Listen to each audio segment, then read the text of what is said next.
Hello दोस्तों, नमस्कार। स्वागत है आपका स्टडी फॉर सिविल सर्विस के यूट्यूब प्लेटफॉर्म पर फिर से। और गढ़वाल किंगडम में जो चीज़ें हम पढ़ रहे थे इससे पहले लेक्चर्स में, उसको हम आगे बढ़ाते हैं। ठीक। तो आज हम पढ़ेंगे दो रूलर्स के बारे में। पहले रूलर्स हैं पहला रूलर है श्याम शाह, और इसका टाइम पीरियड आप देख लीजिए, 1611 से लेकर 1631 तक है। ठीक। तो हम समझ सकते हैं कि ये जो पीरियड है, ये हम देखते हैं कि मुगल पीरियड में दो इंपॉर्टेंट रूलर्स के नाम मिलते हैं, जहांगीर और शाहजहां। तो कुछ समय के लिए श्याम शाह शाहजहां का भी समकालीन था, और अधिकतर समय तक इसका समकालीन था जहांगीर का। ठीक। So we can say the contemporary of Jahangir and Shahjahan for short time. जो श्याम शाह है, इसने 20 साल तक शासन किया। ठीक। और ये गढ़वाल में 44वां शासक था पवार वंश का। ओके। अच्छा, ये बात तो हो गई कि ये किसका समकालीन था, मुगल्स में। और इसी प्रकार से हम देखते हैं कि इसी समय कुमाऊं में चंद राजवंश चल रहा है। तो वहां हमको जानकारी मिलती है, ये चार चंद शासकों का भी क्या है, समकालीन है, जिनके नाम आप पढ़ सकते हैं: लक्ष्मी चंद, दिलीप चंद, विजय चंद और त्रिमल चंद। त्रिमल चंद का टाइम पीरियड जान लेना जरूरी है, 1625 से लेकर 38 तक, क्योंकि इसके बाद वाले शासक के समय में कुछ बातें हमको समझ में आएंगी। ठीक है। तो ये तो बात हो गई कि श्याम शाह के कंटेम्प्रेरी रूलर्स कौन थे, मुगल में और चंद शासकों में। उत्तराखंड की दृष्टि से चंद रूलर्स कौन कौन से कंटेम्प्रेरी थे, ये ज्यादा इंपॉर्टेंट हो जाता है। ओके। अच्छा, अब हम देखते हैं इसके समय में क्या क्या चीजें हुई। नाम याद होगा आपको, ककवा मोर। ककवा मोर जो है वो तिब्बत का शासक है। ठीक है। ककवा मोर ने क्या किया, आपको होगा याद कि ककवा मोर इससे पहले वाले शासक मान शाह के द्वारा पराजित हुआ था। जैसा कि पराजित शासकों को शर्तें माननी होती हैं, ठीक है, टर्म्स एंड कंडीशन। तो जब मानसा की मृत्यु हो गई, तो जो टर्म्स एंड कंडीशन इसके ऊपर लागू की गई थी, अब उसको मानने से इनकार कर रहा था। या सीधी भाषा में अगर हम ये कहें कि अब ये टैक्स पे नहीं करना चाहता है। ठीक है। जब हारा हुआ शासक टैक्स पे नहीं करेगा, तो इसके ऊपर फिर से आक्रमण किया जाएगा। यही होता ना इतिहास में। तो यहाँ भी यही हुआ। ओके। तो ये चीजें बड़ी इंपॉर्टेंट है। यहाँ पर देखिए, इसके समकालीन चंद शासक और इसका समकालीन जो तिब्बत का शासक जो है वो है ककवा मोर। ठीक है। नाम याद रखेंगे। ओके। Very important. तो in the context of this background, Shyam Shah को भी यहाँ पर आक्रमण करना पड़ा होगा। कहाँ पर? तिब्बत में। Shyam Shah invaded Tibet and forced Kakwa Mor to pay annual tribute. Kakwa Mor फिर पराजित हुआ। किससे पराजित हुआ इस बार? श्याम शाह से। और उसने अधीनता स्वीकार कर ली कि हाँ भैया, हम आपको एनुअल ट्रिब्यूट भेजेंगे, चार सींग वाले मेढ़े को भेजेंगे। इस प्रकार से कुछ चीजें थी जो तिब्बत में मशहूर थी, वो भेजना उसने स्वीकार किया कि हाँ भैया, आपकी अधीनता हमने स्वीकार कर ली है। इसकी कुछ अन्य एक्टिविटीज देखेंगे। श्याम शाह का जो उल्लेख है वो जहांगीर नामा में भी हुआ है। वेरी इंपॉर्टेंट, ये क्वेश्चन एग्जाम में आ जाता है कि किस शासक का उल्लेख जहांगीर नामा में हुआ है। ठीक। श्याम शाह कंपोज शिरोमणि टेक्स्ट। शिरोमणि नाम का ग्रंथ इसने लिखा था, ये काफी इंपॉर्टेंट बात है। ठीक। Earn the title of Mohammad bin Tughlaq of Garhwal. ये भी बड़ी इंपॉर्टेंट फैक्ट है कि किस पवार शासक को गढ़वाल का मोहम्मद बिन तुगलक कहा जाता था। और आप मुझे कमेंट बॉक्स में लिख के बताएंगे कि कुमाऊं का मोहम्मद बिन तुगलक किसको कहा जाता था। ठीक। Very important.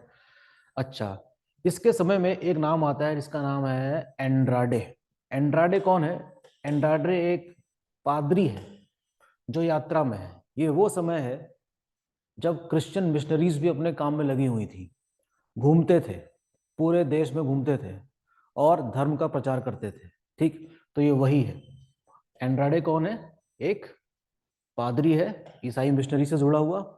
गढ़वाल आता है और वहां पर हमको जानकारी मिलती है कि इसने एक चर्च का भी निर्माण करवाया है। किसने? एंड्राडे ने।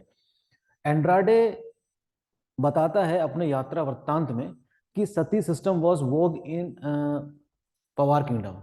सती प्रथा जो थी वो गढ़वाल किंगडम में भी प्रचलित थी, ऐसा ये बताता है।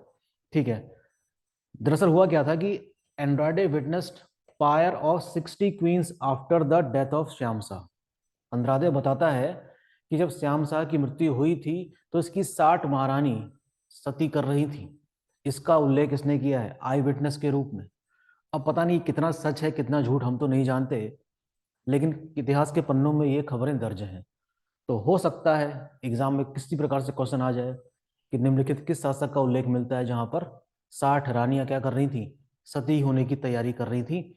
या ऐसे भी क्वेश्चन आ सकता है कि इसकी सूचना देने वाला कौन विदेशी है, तो आप नाम याद रखेंगे, एंड्राडे। तो ये सारे फैक्ट्स श्यामशाह से संबंधित हैं और काफी इंपॉर्टेंट है। ओके, अब बात करते हैं आगे, अगला शासक कौन है देखते हैं। अगले शासक का नाम है महीपति शाह। ठीक है, इसका टाइम पीरियड बहुत ही छोटा है, 1632 से लेकर मात्र 1635 तक, 3 साल का टाइम हमको मिलता है। ठीक है, ये श्याम शाह का चाचा है, उसका कोई बेटा नहीं था, इसलिए ये क्या है, श्याम शाह का चाचा है। और इसने गर्भभंजन की उपाधि दर्ज करी है। ठीक है, तो यह भी एग्जाम में क्वेश्चन आ जाता है कि गर्भभंजन निम्नलिखित में से किसको कहा जाता है, किसको कहा जाता है, महीपति शाह को। ये पूरी तरीके से शाहजहां का समकालीन है और पूरी तरीके से त्रिमल चंद का समकालीन है, चंद शासक का। इसलिए मैंने वो आप नोट किया था, 1625 से 1638 के बीच में कुमाऊं का शासक कौन था, त्रिमल चंद था। ठीक है, contemporary of Shahjahan and Trimal Chand of Chand dynasty of Kumaon. अच्छा, इसके समय में इससे ज्यादा उल्लेख इसके कमांडर्स अर्थात सेनापतियों का हुआ है। 3 सेनापतियों के नाम आप जानेंगे, एक का नाम है माधो सिंह भंडारी, लोधी रिंकोला और बनवारी दास। याद रखेंगे इस नाम को। 3 इंपॉर्टेंट इसके कमांडर्स सेनापति, माधो सिंह भंडारी, लोधी रिखोला और बनवारी दास। ठीक है, माधो सिंह भंडारी की जो उपाधि है वो है गर्भभंजक, और महीपति शाह की थी गर्भभंजन। गर्भभंजन, गर्भभंजक, दो अलग अलग टाइटल्स हैं। ठीक, important. Under the leadership of Lodhi Rikhola campaign was made against Tibet in 1632। Lodhi Rikhola जो है उसके नेतृत्व में एक अभियान भेजा जाता है तिब्बत में, और दापा नाम का एक किला है उसको ऑक्यूपाई कर लिया जाता है इस अभियान में। हम देखते हैं कि तिब्बत फिर से क्या है, इंडिपेंडेंट हो जाता है। Campaign was repeated bye Madho Singh Bhandari. इसके बाद कैंपेन किसके द्वारा किया जाता है, माधो सिंह भंडारी के द्वारा। माधो सिंह भंडारी की इस अभियान में मृत्यु हो जाती है। ये भी याद रखने जैसी बात है कि माधो सिंह भंडारी की मृत्यु किस अभियान में हुई थी, तिब्बत अभियान में हुई थी। ठीक है, अच्छा, in this campaign Madhav Singh Bhandari made some welfare work. Madhav Singh Bhandari को यूं ही गर्भभंजक नहीं कह दिया गया है, वीर तो वो था ही, लेकिन कई सारे उसने कल्याणकारी कार्य भी किए थे कुछ क्षेत्रों में, जिनमें से एक का उल्लेख हमने यहाँ पर किया है। He constructed small drain in Maletha. Maletha नामक स्थान पर इसने एक छोटी नहर बनाई थी। नहरों में से छोटी नहर निकाली जाती है जिसको गूल कहा जाता है यहाँ उत्तराखंड वाले इलाके में, और इसका काम होता है खेतों को सींचना। ठीक है, भाबर वाले इलाके में आज भी ये गूलें देखी जा सकती हैं, जिसमें हल्द्वानी वाला इलाका आता है। ठीक है, तो गूल इज अ स्मॉल ड्रेन जो बड़ी नहर से निकाली जाती है, और खेती के लिहाज से ये कह सकते हैं कि एक काफी इंपॉर्टेंट सिस्टम काफी पुराने समय से चलता आ रहा है उत्तराखंड में, आज भी ये प्रचलित है। ठीक, ये चीज हो गई। अच्छा, 1635 में हमें जानकारी मिलती है कि इसका युद्ध अपने समकालीन शासक त्रिमल चंद से होता है, जिसमें इसकी मृत्यु हो जाती है। किसकी, महीपति शाह की। ठीक है, इन दिस बैटल महीपति डाइड। अच्छा, तो ये देख सकते हैं कि सिर्फ 3 साल तक ही शासक रहा। हमें कुछ नागा साधुओं का भी उल्लेख मिलता है जिसकी इसने हत्या करी थी। तो कहते हैं कि प्रायश्चित के लिए ये अपने गुरु के पास गया, गुरु ने कुछ उपाय बताए कि सोना पिघलाकर पी लो, एक प्रायश्चित करने का तरीका ये है। एक तरीका उसने ये बताया कि रणभूमि में जाओ, तो उसने रणभूमि में जाना चुना और अपने समकालीन शासक त्रिमल चंद से युद्ध करता है, युद्ध में मारा गया, और समझ सकते हैं कि यही उसका प्रायश्चित रहा होगा। ओके, महीपति शाह ने एक प्रैक्टिस शुरू करी थी जिसका नाम है रोटी सूची। क्या नाम है, रोटी सूची नाम की प्रथा शुरू करने वाला शासक कौन था, ठीक है, कौन था, महीपति शाह। आखिर ये प्रैक्टिस है क्या, अंडर दिस प्रैक्टिस ईदर ब्राह्मण और क्षत्रिय, क्षत्रिय और ब्राह्मण चाहे जो भी हो, वो बिना कपड़े उतारे ऊपर वाले हिस्से के खाना बना सकते थे। अर्थात हम कह सकते हैं कि आज भी अ, हिंदू कल्चर में ये मान्यता है कि जैसे किसी के यहाँ कोई मृत्यु हो जाती है तो ब्राह्मणों को जो खाना खिलाया जाता है उसमें खाना ब्राह्मण लोग ही बनाते हैं और कपड़े उतार के बनाते हैं ऊपर वाले हिस्से के, तभी वो खाना शुद्ध माना जाता है, ऐसा बताया गया है। लेकिन इस प्रथा में, यानी कि रोटी सूची वाली प्रथा में क्या किया गया कि क्षत्रिय या ब्राह्मण खाना पका सकते हैं और उन्हें कपड़े उतारने की जरूरत नहीं है। ठीक, उस उनके द्वारा बनाया गया जो खाना है वो ग्रहण कर लिया जाएगा। ठीक है, वेरी इंपॉर्टेंट। महीपति साहब वाइफ वॉज रानी कर्णावती, इनके बारे में हम पढ़ेंगे।